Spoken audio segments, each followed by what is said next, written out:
Before the ships came. Before the papers. Before the lies. There was a land that knew peace. The sun rose gently over red soil.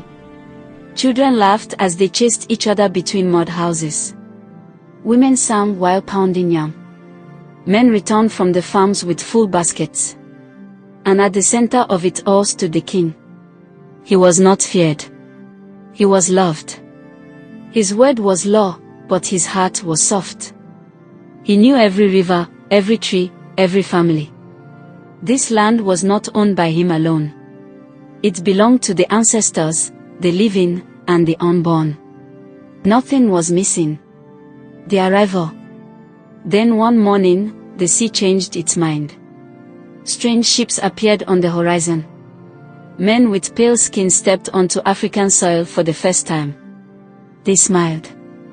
They bowed. They said, "We come in peace." They brought gifts. Shiny mirrors.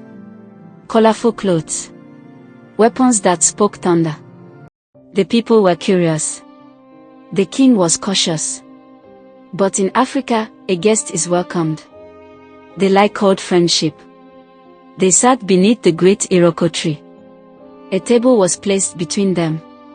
On it, papers filled with words the king had never seen. An interpreter spoke, but his voice shook. The meaning was not clear. The white men said, "This is only friendship.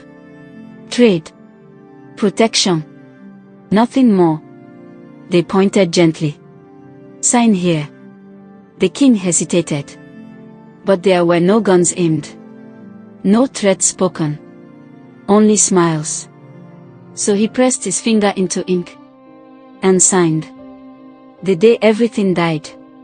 Weeks later, the smiles disappeared. Soldiers arrived. Not as guests. As owners.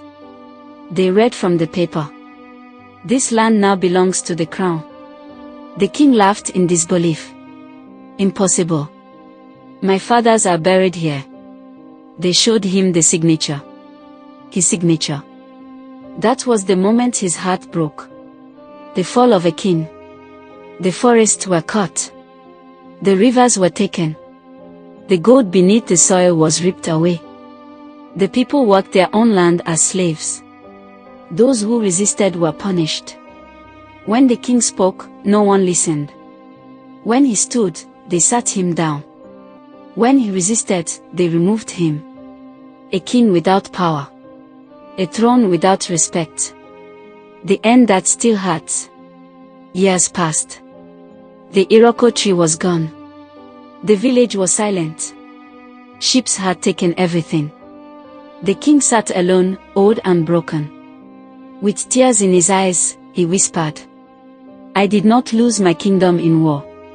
I lost it with a pen." Message to the world. Africa was not only conquered by guns. It was conquered by lies written on paper.